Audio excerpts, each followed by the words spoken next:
देखिए आपका class 10th है, chapter 3 pair of linear equation in two variable. अब टू वेरिएबल का मतलब होता है टू वेरिएबल ऐसे हुए जैसे x and Y.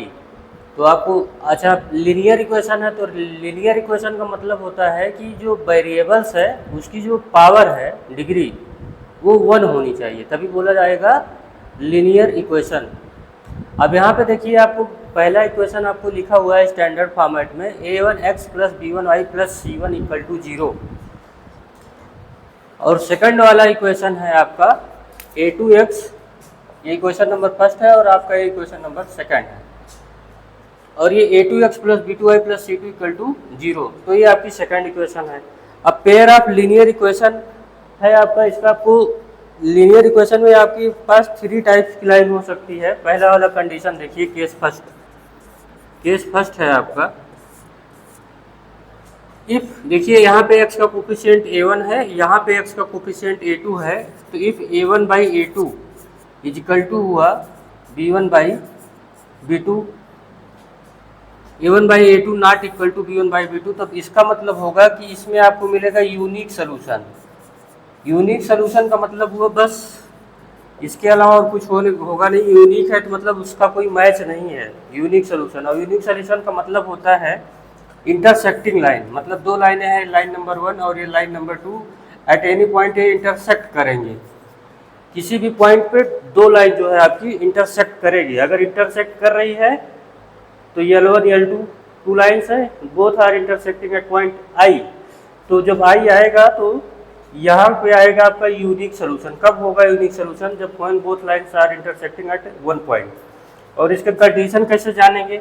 a1 by a2 should not be equal to b1 by b2। अब सेकंड केस है, देखिए केस 2। अब यहाँ पे ऐसा भी तो हो सकता है लाइन पैरेलल हो, तो पैरेलल होने के लिए क्या कंडीशन है? पैरेलल वाले में बस एक चीज ध्यान रखिएगा, कांस्टेंट नहीं सेम होता, बाकी सब सेम होता है। a1 by a2 equal to b1 by b2 should not be equal to c1 by c2। तो ये होती है पैरेलल लाइन की कंडीशन। अच्छा, जब पैरेलल लाइन है तो आप ये बताइए, पैरेलल लाइन कहीं पे भी कट करती है? नहीं कट करती है। जैसे रेलवे का ट्रैक देखिए, रेल का ट्रैक ऐसे होता है, हमेशा दोनों पटरियों के बीच में आपका सेम डिस्टेंस रहेगा, अदरवाइज डिरेल हो जाएगी। तो ये होती है पैरेलल लाइन की कंडीशन। अब पैरेलल लाइन कभी नेवर कट्स ईच अदर, इसका मतलब इसमें आप समझ गए होंगे कि इसमें कोई भी सोल्यूशन मिलने वाला है नहीं, नो सोल्यूशन।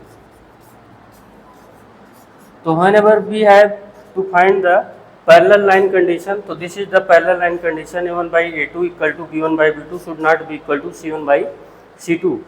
और c1 by c2 कांस्टेंट है, तो पैरेलल लाइन में केवल कांस्टेंट ही डिफरेंट होता है, बाकी सब सेम होता है। और एक थर्ड केस बनता है आपका, केस थर्ड। केस थर्ड क्या है? कोलिनियर। कोलिनियर मतलब एक लाइन है, उसी के ऊपर ही दूसरी लाइन रहेगी। तो कोलिनियर के केस में क्या होगा कि आपका जो a1 by a2 equal to b1 by b2 equal to c1 by c2 रहेगा। ये आपका कोलिनियर की कंडीशन है। ये किसकी कंडीशन है? कोलिनियर की कंडीशन। ये देखो आपको सामने दिया है केस 2, आपको पता चल गया होगा कि पैरेलल लाइन है ना, और ये कोलिनियर है। अच्छा, कोलिनियर के केस में आपको इनफाइनाइट सोल्यूशन मिलेगा। क्यों इनफाइनाइट सोल्यूशन मिलेगा? जब एक लाइन दूसरे लाइन पे पूरा बैठी हुई है तो इनफाइनाइट पॉइंट्स होते हैं लाइन में, तो ऐसे इनफाइनाइट सोल्यूशन हो जाएगा आपका। ये आपका हो गया कंडीशन। यही 3 कंडीशन है आपके पास सिलेबस में। चलिए एक एग्जांपल देखते हैं। डोंट बी हरी ना, आप आराम से जैसे जैसे बताया जा रहा है वैसे वैसे नोट्स बनाते चलिएगा। एक एक चीज थ्योरी, एग्जांपल, एक्सरसाइज आपको सब कराया जाएगा। यहाँ पे आपका एग्जांपल ग्राफ से देख लीजिए। कह रहा by graphical method you have to represent this. देखिए यहाँ पे एनसीईआरटी है आपका example 1, latest NCERT example number 1। कह रहा है check graphically whether the pair of equation. देखिए आप अपने पास एक पेयर ऑफ इक्वेशन है x plus 3y equal to 6, ये आपकी फर्स्ट इक्वेशन है। लीनियर इक्वेशन है इन टू वेरिएबल। देखिए एक पहला वेरिएबल x है, दूसरा वेरिएबल y है, और सेकंड इक्वेशन है 2x minus 3y is equal to 12। ये आपका हो गया।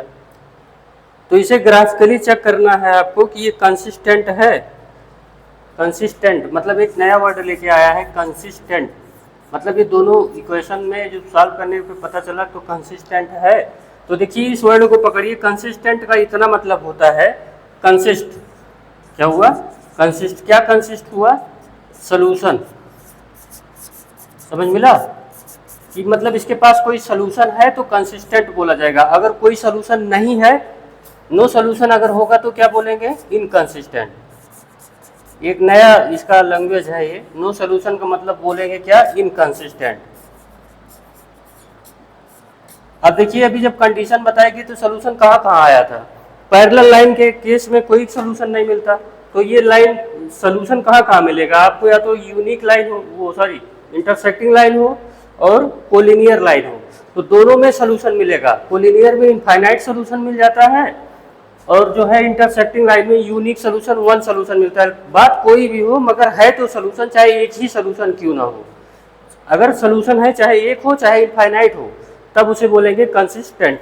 और अगर कोई भी सॉल्यूशन नहीं है तो इनकंसिस्टेंट। ऐसा किस केस में पा सकते हैं inconsistent? Only in the case of parallel line. Parallel line के केस में अपने लोगों को कोई भी सॉल्यूशन नहीं मिलेगा। तो यहीं से देखिए, अगर आप रफली थोड़ा सा चेक कर लो, 1/2 इक्वल टू 3/-3।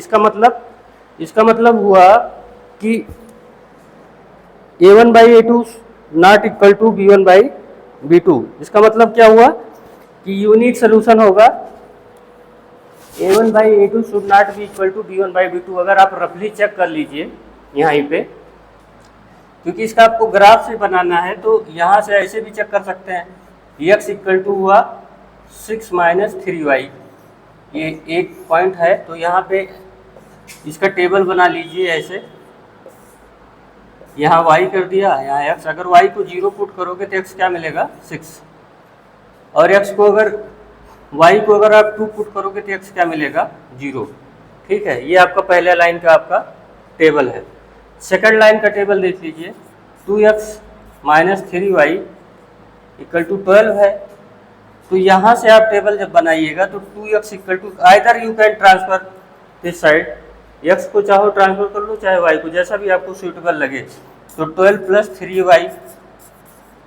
तो यहाँ से मैं ज़्यादा कुछ कर नहीं रहा हूँ, यहीं से आपको दिखा दिया जा रहा है। देखिए अगर हम ये पुट कर दें यहाँ पे, इधर जो y पुट करेंगे तभी x मिलेगा, तो y पहले कर दे रहे हैं, x बाद में। तो अगर y 0 करोगे, यहाँ 0 पुट किया तो ये 12 बचेगा, और 2 से डिवाइड होने के बाद x आपको 6 मिलेगा।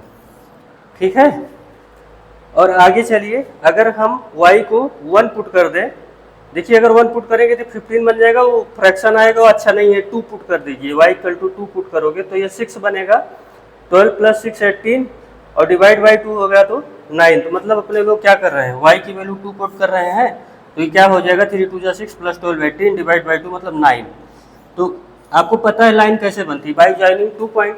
तो यहाँ पे आप कोऑर्डिनेट को, जो एक्सेज होता है, एक्सेज और वाई एक्सेज, यहाँ पे प्लॉट कर दीजिए। अब देखिए यहाँ पे स्केल तो मेरे पास है नहीं, तो फिर भी यहाँ पे देखिए, सबसे पहले ये वाला जो कोऑर्डिनेट है आपका, इसे पहले x लिखा जाता है। तो 6,0 ये पहला पॉइंट हुआ, और ये दूसरा पॉइंट हो जाएगा 0,2। ठीक है, तो यहाँ पे देखिए 1 2 3 4 5 6 ऐसे कट कर दीजिए। तो आपका ये वाला पहला वाला पॉइंट क्या बनेगा? 6,0, और दूसरा वाला पॉइंट होगा इधर 1 इधर 2, तो ये हुआ 0,2। तो इन दोनों पॉइंट, यहाँ पॉइंट और ये पॉइंट, ये दोनों पॉइंट को आप ऐसे मिला दीजिए, तो ये आपकी पहली लाइन बन जाएगी लाइक दिस। ये भी 6,0, तो मतलब यही पॉइंट हुआ, ये 6,0। पहले x लिखा जाएगा 6,0, और दूसरा होगा 9,2। तो 9 यहाँ कहीं आएगा, ये 6,0 यहाँ कहीं ऊपर आएगा, 9,2। मतलब यहाँ पे ऐसे 6 के बाद 7, फिर 8, फिर 9, और 9 के बाद ये यहाँ से ये लाइन जाएगी ऐसे, तो ये आपका पॉइंट बनेगा 9,2। ये एक्स एक्सिस पे 9 है और वाई पे 2 है, तो यहाँ से ये लाइन जाएगी, तो देखिए इंटरसेक्टिंग हो गया आई, तो यही है आपका। तो देखो इंटरसेक्टिंग लाइन का सोल्यूशन होता है, ये देखिए आप स्केल से जब करेंगे तो अच्छे से समझ में आएगा।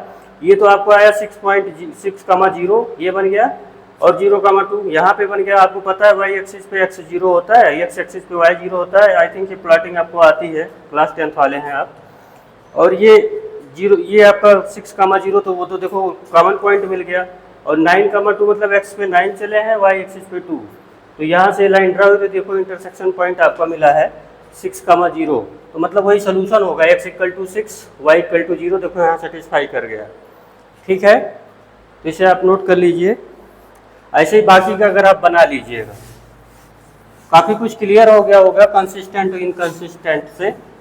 वैसे पहले तो चाहो आप वैसे डायरेक्टली भी चेक कर सकते थे, A1/A2 should not be equal to B1/B2, वहीं से पता चल जाता कि यूनिक सोल्यूशन है, क्योंकि वो इक्वल होता ही नहीं। इक्वेशन में तो कहता हूँ ग्राफ बनाने से पहले आप शॉर्टकट मेथड से पहले लास्ट में कहीं कोने में रख करके चेक कर लीजिए कि ये लाइन है कैसी, कंडीशन बताई गई है आपको।